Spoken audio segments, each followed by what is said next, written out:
Hello ಸ್ನೇಹಿತರೆ, good morning. Welcome back to my channel. ಈಗ ನಾನು ನಿಮಗೆ ವಿಡಿಯೋ ಕ್ಲಿಪ್ಪಿಂಗ್ ತೋರಿಸ್ತಾ ಇರೋದು ಝೂಡಿಯೋಗೆ ನಾನು ಹಬ್ಬದ ಕಲೆಕ್ಷನ್ಸ್ ತುಂಬ ಬಂದಿದೆ ಅಂದ್ಬಿಟ್ಟು ಅಲ್ಲಿ ಇಲ್ಲಿ ವಿಡಿಯೋಸ್ ನೋಡ್ತಾ ಇದ್ದೆ. ಸರಿ, ಯಾಕೆ ನಾನು ವಿಸಿಟ್ ಮಾಡಿಲ್ಲ, ನೋಡಿ ಬರೋಣ ಅಂತ ಹೇಳಿಬಿಟ್ಟು ಬಂದಿದ್ದೀನಿ. ಸೊ ಬಂದ ತಕ್ಷಣವೇ ನನಗೆ ಏನಾದರೂ ಇಷ್ಟ ಆಗುತ್ತಾ ನೋಡಿ ಚೂಸ್ ಮಾಡಿ ಇಟ್ಕೊಂಡಿದ್ದೀನಿ. ನಾನೊಂದು ಚಿಕ್ಕ hand bag, cross shoulder bag ನೋಡ್ತಾ ಇದ್ದೆ. ಸೊ ಇದನ್ನು ನೋಡಿದೆ, ಲುಕ್ ವೈಸ್ ಅಪಿಯರೆನ್ಸ್ ಎಲ್ಲ ಚೆನ್ನಾಗಿತ್ತು, but it was too small. ನನಗೆ ಒಂದು ಮೊಬೈಲ್ ಇಟ್ಬಿಟ್ರೆ ಫುಲ್ ಆಗಿಬಿಡುತ್ತೆ. ಸೊ ಅದನ್ನು ಕ್ಯಾನ್ಸಲ್ ಮಾಡಿದೆ. ನೆಕ್ಸ್ಟ್ ಈ ಥರ ಶೂ ನನ್ನ ಹತ್ರ ಕೂಡ ಇದೆ, ಬಟ್ ಇದಕ್ಕೆ ಅಡಿಷ್ನಲ್ ಆಗಿ ಈಗ ಫ್ಲವರ್ಸ್ನ ಆ್ಯಡ್ ಮಾಡಿದ್ದಾರೆ ಒಂಥರ ಅಟ್ರಾಕ್ಟ್ ಮಾಡೋದಕ್ಕೆ.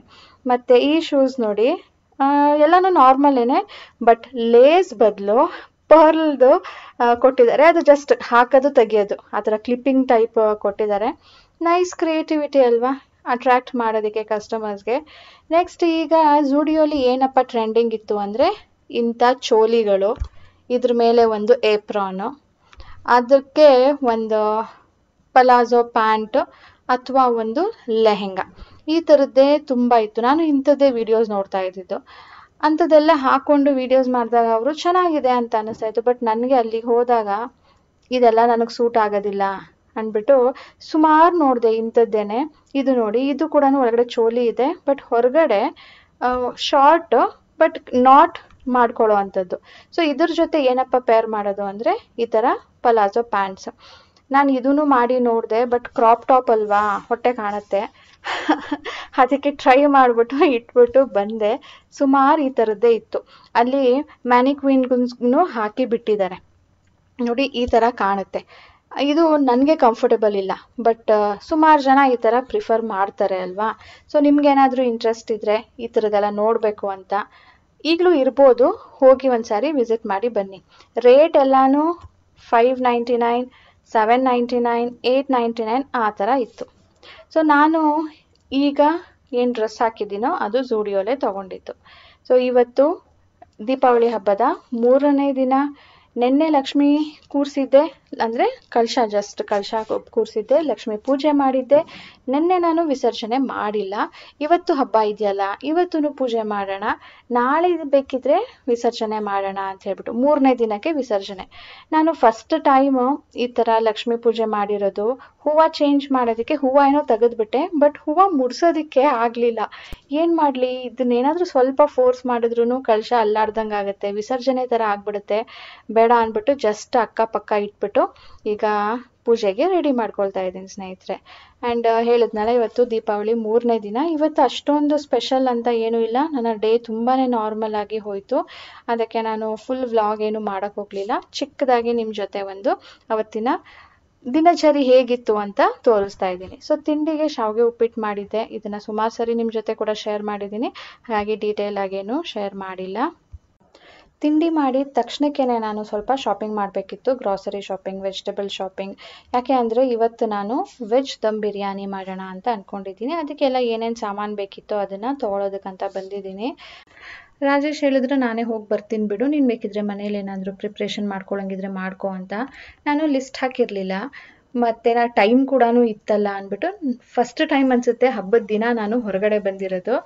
ಬಟ್ ಓಕೆ, 3 ದಿನದ ಹಬ್ಬದಲ್ಲಿ 2 ದಿನ ಹಬ್ಬ ಫುಲ್ ಬ್ಯುಸಿಯಾಗಿದ್ದೆ. ಇವತ್ತೇ ನೋಡಿ ನಾನು ಸ್ವಲ್ಪ ಫ್ರೀ ಇರೋದು. ಮತ್ತು ಈ ಡ್ರೆಸ್ ನಾನು ಹೇಳಿದ್ನಲ್ಲ, ಇಲ್ಲಿ ಝೂಡಿಯೋಲ್ಲೇ ತೊಗೊಂಡಿದ್ದು. ಇದರ ಪ್ರೈಸ್ ಬಂದು $7.99. ಲೂಸ್ ಆಗಿ ಕಾಣುತ್ತೆ ಅಲ್ವಾ ಸ್ನೇಹಿತರೆ. ನನಗೆ ಇದು 2 ಮನ್ಸಲ್ಲಿ ತೊಗೊಂಡಿದ್ದು ನಾನು. ತೊಗೊಳ್ಳ ಬೇಡವಾ, ಲೂಸ್ ಇದೆಯಲ್ಲ, ಫಿಟ್ಟಿಂಗ್ ಇಲ್ಲ ಅಂದ್ಬಿಟ್ಟು.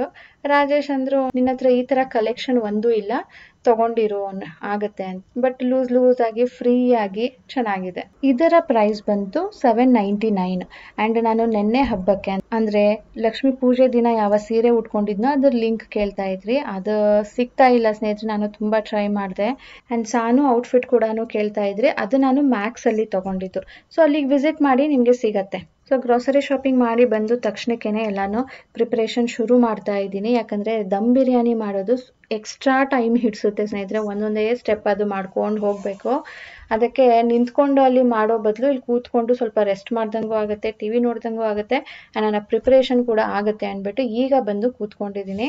ಈ ಸ್ವೀಟ್ ಕಾರ್ನ್ನ ಕೂಡ ಹಾಕೋಣ ಅಂದ್ಬಿಟ್ಟು ತೊಗೊಂಡು ಬಂದೆ. ದಮ್ ಬಿರಿಯಾನಿಗೆ ಎಷ್ಟು ತರಕಾರಿಗಳು ಜಾಸ್ತಿ ಇರುತ್ತೋ ಅಷ್ಟು ಚೆನ್ನಾಗಿರುತ್ತೆ. ಲೈಕ್ ಪನ್ನೀರ್ ಹಾಕ್ಬೋದು, ಮಶ್ರೂಮ್ ಹಾಕ್ಬೋದು, ಹೂಕೋಸ್ ಕೂಡ ಹಾಕ್ಬೋದು.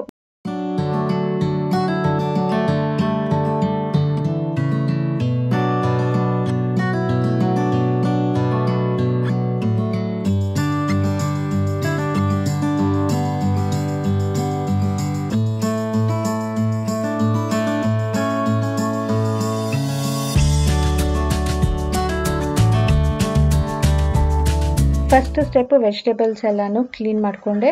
ನೆಕ್ಸ್ಟ್ ಸ್ಟೆಪ್ ಈರುಳ್ಳಿನ ಫ್ರೈ ಮಾಡ್ಕೊಳ್ಳೋದು. ಅದಕ್ಕೆ ನಾನು ಡಿಸಾನೋದು ಆಲಿವ್ ಆಯಿಲ್ನ ಯೂಸ್ ಮಾಡ್ತಾ ಇದ್ದೀನಿ. ಇದು ಎಕ್ಸ್ಟ್ರಾ ಲೈಟ್ ಅಂತ ಹೇಳ್ಬಿಟ್ಟು ಅಡುಗೆಗೆ ಯೂಸ್ ಮಾಡುವಂಥ ಆಲಿವ್ ಆಯಿಲು. ಸಲಾಡ್ಗೆ ಬೇರೆ, ಇದಕ್ಕೆ ಕುಕ್ಕಿಂಗಿಗೆ ಬೇರೆ. ಸೊ ಇದ್ರ ಲಿಂಕ್ನ ಡಿಸ್ಕ್ರಿಪ್ಷನ್ ಇಟ್ಟಿರ್ತೀನಿ, ಚೆಕ್ ಮಾಡಿ. ಈಗ ಈರುಳ್ಳಿ ನಾವು ಗೋಲ್ಡನ್ ಫ್ರೈ ಮಾಡ್ಕೊಳ್ಬೇಕು. ಓವರ್ ಬ್ರೌನ್ ಮಾಡಬಾರ್ದು, ಜಸ್ಟ್ ಬ್ರೌನ್ ಮಾಡಬೇಕು, ಡಾರ್ಕ್ ಬ್ರೌನ್ ಮಾಡ್ಕೊಳ್ಬಾರ್ದು. ಸೊ ಅದ್ರ ಜೊತೆಗೆ ನಾನು ಅದ್ರ ಪಕ್ಕ ಬಾಸ್ಮತಿ ರೈಸನ್ನು ಕುಕ್ ಮಾಡೋದಕ್ಕೆ ಇಡಬೇಕು. ಅದಕ್ಕೆ ಈ ಹೋಲ್ ಸ್ಪೈಸಸ್ನ ಹಾಕಿ ಅದಕ್ಕೆ ಫ್ಲೇವರ್ ಬರಿಸ್ಬೇಕು. ಬಟ್ ನನಗೆ ಇದು ಅನ್ನದಲ್ಲಿ ಸಿಕ್ಕಿದಾಗ ಇಷ್ಟ ಆಗೋದಿಲ್ಲ. ಅದಕ್ಕೆ ನಾನು ಈ ಡಬ್ಬಿನ ತೊಗೊಂಡಿದ್ದೀನಿ. ಇದರಲ್ಲಿ ನಾವು ಏನೇನು ಮಸಾಲೆ ಹಾಕಬೇಕೋ ಹಾಕ್ಬಿಟ್ಟು ನೀರಲ್ಲಿ ಹಾಕಿ ಆಮೇಲೆ ಅನ್ನ ಕುಕ್ ಆದಮೇಲೆ ತೆಗೆದುಬಿಡ್ಬೋದು. ಸೊ ಇದು ಕೂಡ ತುಂಬಾ ಯೂಸ್ಫುಲ್ಲು ಈ ಥರ ಬಿರಿಯಾನಿ ಮಾಡೋರಿಗೆ. ಆ್ಯಂಡ್ ಗ್ರೀನ್ ಟೀ ಕುಡಿಯೋರಿಗೆ, ಡಿಪ್ ಟೀ ಕುಡಿಯೋರಿಗೆ, ಸೊ ಅಂಥವರೆಲ್ಲ ಇದನ್ನು ಯೂಸ್ ಮಾಡ್ಕೊಳ್ಬೋದು. ಲಿಂಕ್ ನಾನು ಇದ್ರದ್ದು ಹಾಕಿರ್ತೀನಿ ಅಥವಾ ಪ್ರಾಡಕ್ಟನ್ನು ಟ್ಯಾಗ್ ಮಾಡಿರ್ತೀನಿ, ಚೆಕ್ ಮಾಡಿ. ಈಗ ನೀರು ಬಿಸಿ ಆಗ್ತಾ ಇದೆ. ಇದು ಬಿಸಿ ಆದಮೇಲೆ ಇದಕ್ಕೆ ಸ್ವಲ್ಪ ನಾನು ಎಣ್ಣೆ, ಉಪ್ಪು ಮತ್ತು ಹೋಲ್ ಸ್ಪೈಸಸ್ ತೊಳೆದು ನೆನೆಸಿರೋ ಅಂಥ ಬಾಸ್ಮತಿ ರೈಸ್ ಹಾಕೊಳ್ತಾ ಇದ್ದೀನಿ. ಇದು 70% ಕುಕ್ ಮಾಡ್ಕೊಳ್ಬೇಕು ನಾನು. ಅದ್ರ ಜೊತೆಗೆ ಇಲ್ಲಿ ಸೋಯಾ ಚಂಕ್ ಕೂಡ ಬೇಯಿಸ್ಕೊಳ್ತಾ ಇದ್ದೀನಿ. ಅದು ಕುಕ್ ಆದಮೇಲೆ ತಣ್ಣಗಾದ್ಮೇಲೆ ನೀರನ್ನು ಹಿಂಡ್ಕೊಂಡು ಇದಕ್ಕೆ ಮಸಾಲೆ ಸೇರಿಸ್ತಾ ಇದ್ದೀನಿ. ಅರಿಶಿನ, ಚಿಲ್ಲಿ ಪೌಡರ್, ಉಪ್ಪು ಇಷ್ಟನ್ನು ಮಿಕ್ಸ್ ಮಾಡಿ ಇಡಬೇಕು ಅಷ್ಟೇ. ನೋಡಿ, ಈರುಳ್ಳಿ ಈ ಥರ ಗೋಲ್ಡನ್ ಫ್ರೈ ಮಾಡ್ಕೊಂಡಿದ್ದೀನಿ. ಆಲೂಗೆಡ್ಡೆ ಸಣ್ಣ ಸಣ್ಣದಾಗಿ ಕಟ್ ಮಾಡಿಕೊಂಡು ಅದಕ್ಕೆ ಸ್ವಲ್ಪ ಉಪ್ಪು ಖಾರ ಹಾಕಿ ಫ್ರೈ ಮಾಡ್ಕೊಳ್ತಾ ಇದ್ದೀನಿ. ಇದು ಕುಕ್ ಮಾಡ್ಕೊಳ್ತಾ ಇದ್ದೀನಿ ಆಲ್ಮೋಸ್ಟ್ 70-80% ಅಷ್ಟು. ಸೊ ಈಗ ಅಲ್ಲಿ ತನಕ ಅನ್ನ ಕೂಡ ಕುಕ್ ಆಗಿದೆ. ಇದು 70% ಕುಕ್ ಆಗಬೇಕು. ಹೇಗೆ ಅಂದರೆ ಅಕ್ಕಿನ ಟಚ್ ಮಾಡಿದಾಗ ಅದು ಈಸಿಯಾಗಿ ಮುರಿಬೇಕು. ಆಮೇಲೆ ಹಬೇಲಿ ಇದು ಫುಲ್ ಕುಕ್ ಆಗುತ್ತೆ. ನಾನು ಇದನ್ನು ನೀರಿಂದ ತೆಗೆದುಕೊಳ್ತೀನಿ. ಆಲೂಗೆಡ್ಡೆ ಕುಕ್ ಆಗಿದೆ, ಸೋಯಾ ಚಂಕ್ಸನ್ನು ಸೇರಿಸ್ಕೊಂಡಿದ್ದೀನಿ. ಅದು ಕೂಡ ಕುಕ್ ಆದಮೇಲೆ ತರಕಾರಿಗಳನ್ನ ಸೇರಿಸ್ಕೊಳ್ತೀನಿ ವಿತ್ ಹೋಲ್ ಸ್ಪೈಸಸ್. ನಾನು ಇಲ್ಲಿ ತೆಗೆದಿಟ್ಟಿದ್ದನ್ನು ನೋಡಿದ್ರಲ್ಲ ಅಷ್ಟೆಲ್ಲನೂ ಹಾಕೊಳ್ತಾ ಇದ್ದೀನಿ. ಇದು ಬಿಟ್ಟರೆ ನಾನು ಇನ್ನೇನು ಮಿಕ್ಸಿ ಮಾಡ್ಕೊಳ್ಳೋದಿಲ್ಲ. ಇದಕ್ಕೆ ಜಿಂಜರ್ ಗಾರ್ಲಿಕ್ ಪೇಸ್ಟ್ ಹಾಕೊಳ್ತೀನಿ. ಸ್ವಲ್ಪ ಕಲರ್ ಚೇಂಜ್ ಆದಮೇಲೆ ತರಕಾರಿದು ಈಗ ನಾನು ಫ್ರೋಝನ್ ಗ್ರೀನ್ ಪೀಸ್ ಸೇರಿಸ್ಕೊಳ್ತಾ ಇದ್ದೀನಿ. ಈ ಟೈಮಲ್ಲಿ ನೀವು ಪನ್ನೀರು, ಮಶ್ರೂಮು, ಕಾಲಿಫ್ಲವರ್ ಎಲ್ಲಾನು ಹಾಕೊಳ್ಬೋದು. ಈಗ ಇದಕ್ಕೆ ನಾನು ಸ್ವಲ್ಪ ಕಟ್ ಮಾಡಿರೋ ಅಂತ ಕೊರಿಯಾಂಡರ್ ಆ್ಯಂಡ್ ಮಿಂಟ್ ಲೀಫ್ನ ಸೇರಿಸ್ಕೊಂಡು ಉಪ್ಪು, ಖಾರ, ಧನಿಯಾ, ಬಿರಿಯಾನಿ ಪೌಡರ್ನ ಹಾಕೊಳ್ತಾ ಇದ್ದೀನಿ. ಇದನ್ನೆಲ್ಲಾನು ಎಣ್ಣೆಯಲ್ಲೇನೆ ಸಾಟೆ ಮಾಡ್ಕೊಳ್ಬೇಕು. ಇದಕ್ಕೆ ಎಣ್ಣೆ ಸ್ವಲ್ಪ ಕಡಿಮೆ ಬಿದ್ದಿದೆ, ಅದಕ್ಕೆ ಸ್ವಲ್ಪ ಇನ್ನ ಹಾಕೊಳ್ತೀನಿ. ಹಾಕೊಂಡು ಒಂದು 10-20 ಸೆಕೆಂಡ್ಸ್ ಇದನ್ನ ಸಾಟೆ ಮಾಡಿಕೊಂಡು ಆಮೇಲೆ ಇದು ಬೇಯಬೇಕಲ್ವಾ, ಇದು ಬೇಯೋದಕ್ಕೆ ಎಷ್ಟು ನೀರು ಬೇಕೋ ಅಷ್ಟನ್ನ ಮಾತ್ರನೇ ಸೇರಿಸ್ಬೇಕು ಸ್ನೇಹಿತರೆ. ಆ್ಯಂಡ್ ಮೊಸರು ಹಾಕ್ತಾ ಇದ್ದೀವಿ, ಲೆಮನ್ ಜ್ಯೂಸ್ ಹಾಕಿರ್ತೀವಿ, ಅದನ್ನೆಲ್ಲ ನೋಡಿಕೊಂಡು ಇನ್ನು ಎಕ್ಸ್ಟ್ರಾ ಎಷ್ಟು ನೀರು ಬೇಕು ಅನ್ಸುತ್ತೋ ಅಷ್ಟು ಮಾತ್ರನೇ ಆ್ಯಡ್ ಮಾಡಿ ದಮ್ ಬರಿಸ್ಬೇಕು. ನೋಡ್ಬೋದು ನೀವು, ಜಸ್ಟ್ ತರಕಾರಿ ಕಲರ್ ಚೇಂಜ್ ಆಗಿದೆ ಅಷ್ಟೇ, ಅದು ಇನ್ನು ಕುಕ್ ಆಗಿಲ್ಲ. ಸೊ ನಾವು ದಮ್ ಬರಿಸ್ತಾ ಈ ಮಸಾಲೆ ವಾಸನೆ, ಫ್ಲೇವರ್ ಎಲ್ಲಾನು ಈ ಬಾಸ್ಮತಿ ರೈಸ್ಗೆ ಮಿಕ್ಸ್ ಆಗುತ್ತೆ. ಅದಕ್ಕೆ ನಾವು ದಮ್ ಬಿರಿಯಾನಿ ಅಂತ ಹೇಳೋದು. ಸೊ ಇದನ್ನ ತಳ ಹಿಡಿಬಾರ್ದು ಅಂತ ಹೇಳ್ಬಿಟ್ಟು ನಾನು ಕೆಳಗಡೆ ತವಾ ಇಟ್ಟು ಅದ್ರ ಮೇಲ್ಗಡೆ ದಮ್ ಬರಿಸ್ತಾ ಇದ್ದೀನಿ. ಅದ್ರ ಮೇಲ್ಗಡೆ ಕುಕ್ ಮಾಡ್ತಾ ಇದ್ದೀನಿ. ಮಿನಿಮಮ್ ಒಂದು 20 ಮಿನಿಟ್ಸ್ ಆದ್ರೂ ಬೇಕು. ಸೊ ನೀರು ಬತ್ತೋದ್ರೆ ಕೆಳಗಡೆ ತಳ ಹಿಡಿಯುತ್ತೆ. ಈರುಳ್ಳಿ ನೋಡ್ಬೋದು ನೀವು ಎಷ್ಟು ಕ್ರಿಸ್ಪಿ ಆಗಿದೆ ಅಂದ್ಬಿಟ್ಟು. ಈ ಈರುಳ್ಳಿ ಒಂಥರ ಸ್ವೀಟ್ ಟಿಂಚ್ ಕೊಡುತ್ತೆ. ಸೊ ಇದನ್ನು ನಾನು ಕೊನೆಯಲ್ಲಿ ಲೇಯರ್ ವೈಸ್ ಹಾಕ್ಕೊಳ್ತಾ ಇದ್ದೀನಿ. ಈರುಳ್ಳಿ, ಕೊರಿಯಾಂಡರ್ ಲೀಫ್, ಮಿಂಟ್ ಲೀಫ್, ಅದ್ರ ಮೇಲೆ ಅಕ್ಕಿ, ಅದ್ರ ಮೇಲೆ ಮತ್ತೆ ಈರುಳ್ಳಿ, mint leaf, coriander leaf, biryani powder, ಸ್ವಲ್ಪ ನೀರು, ಯಾಕಂದರೆ ಡ್ರೈ ಆಗಬಾರ್ದು ಅಕ್ಕಿ, ಸ್ವಲ್ಪ ಇನ್ನು ಕುಕ್ ಆಗಬೇಕಲ್ಲ ಅದಕ್ಕೆ. ಅದ್ರ ಜೊತೆ ತುಪ್ಪ ಸೇರಿಸ್ತಾ ಇದ್ದೀನಿ. ಇಲ್ಲ ಅಂದರೆ ಅನ್ನ ತುಂಬಾನೇ ಡ್ರೈ ಅಂತ ಅನ್ಸುತ್ತೆ ತಿನ್ಬೇಕಾದ್ರೆ. ಸೊ ಮಧ್ಯ ಮಧ್ಯ ತುಪ್ಪ ಕೂಡ ಸೇರಿಸ್ತಾ ಇದ್ದೀನಿ. ಸೊ ಇಷ್ಟೆಲ್ಲ ಹಾಕ್ಬಿಟ್ಟು ಎರಡನೇ ಲೇಯರ್ ಮೇಲ್ಗಡೆ ಕೂಡ ಸೇಮ್ ವೇ ಅಲ್ಲೇ ಹಾಕ್ಬಿಟ್ಟು 20 to 25 ಮಿನಿಟ್ಸ್ ಇದನ್ನ ಸಣ್ಣ ಉರಿಯಲ್ಲೇನೆ ನಾವು ದಮ್ ಬರಿಸ್ಬೇಕು. ಸೊ ಅಲ್ಲಿಗೆ ನಮ್ಮ veg dum biryani ready to taste.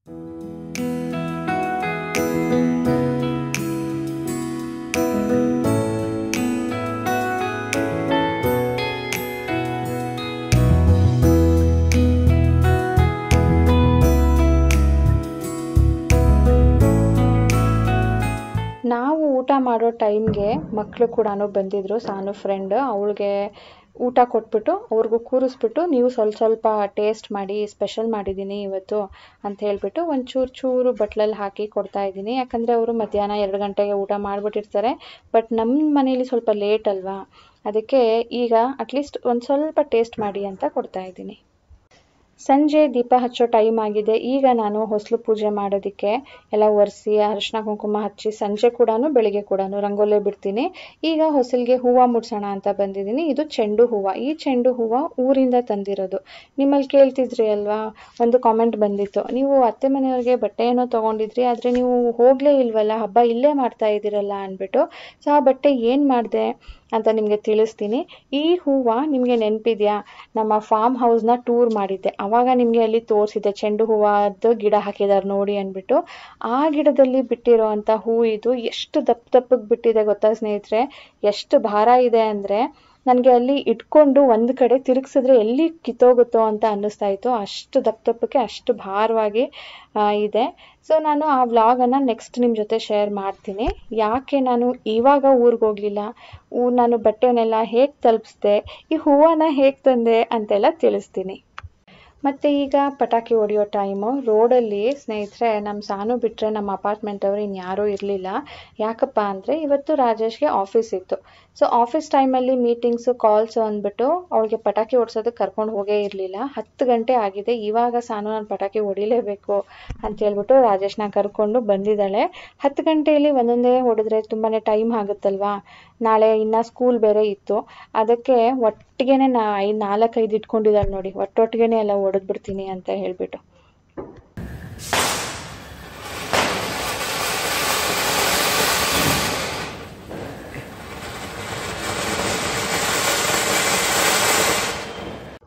ಸಾನುಗೆ school ರಜಾ ಇತ್ತು 3 ದಿನಾನು, ಬಟ್ ರಾಜೇಶ್ಗೆ ರಜಾ ಇರಲಿಲ್ಲ.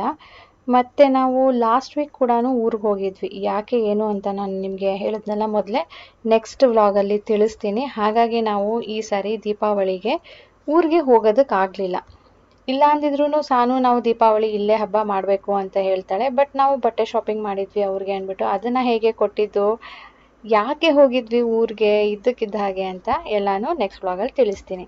ಸೊ ಇವತ್ತಿನ ವ್ಲಾಗ್ ಸ್ನೇಹಿತರೆ, ಮೊದಲೇ ಹೇಳಿದ್ನಲ್ಲ, ತುಂಬ ಸ್ಪೆಷಲ್ ಅಂತಲೂ ಇಲ್ಲ, ಬಟ್ ನನ್ನ ಡೈಲಿ ರೂಟೀನ್ಗಿಂತ ಡಿಫ್ರೆಂಟ್ ಆಗಿತ್ತು. ಹಾಗಾಗಿ ನಿಮ್ಮ ಜೊತೆ ಶೇರ್ ಮಾಡಿದ್ದೀನಿ. ಮತ್ತು ಇವತ್ತಿನ ವ್ಲಾಗ್ ಇಷ್ಟ ಆಗಿದೆ ಅಂತ ಅಂದ್ಕೊಳ್ತೀನಿ. ಇಷ್ಟ ಆಗಿದ್ದರೆ ಪ್ಲೀಸ್ ಲೈಕ್ ಬಟನ್ನ ಕ್ಲಿಕ್ ಮಾಡಿ, ಅಥವಾ ಇಷ್ಟ ಆಗಿಲ್ಲ ಅಂದರೆ ಡಿಸ್ಲೈಕ್ ಬಟನ್ನ ಕೂಡ ಕ್ಲಿಕ್ ಮಾಡ್ಬೋದು. ಸೊ ಸಿಗೋಣ ಮುಂದಿನ ವ್ಲಾಗ್ನೊಂದಿಗೆ. ಬಾಯ್ ಬಾಯ್, ಟೇಕ್ ಕೇರ್.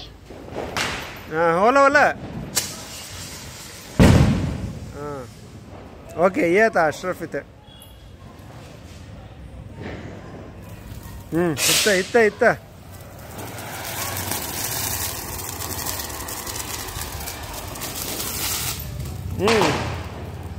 गे पेटिंग आता है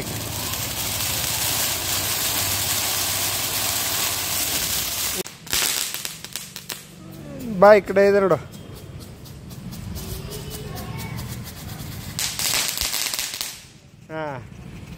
ಇನ್ನೂ 2 ಇದೆ 2 3 ಇದೆ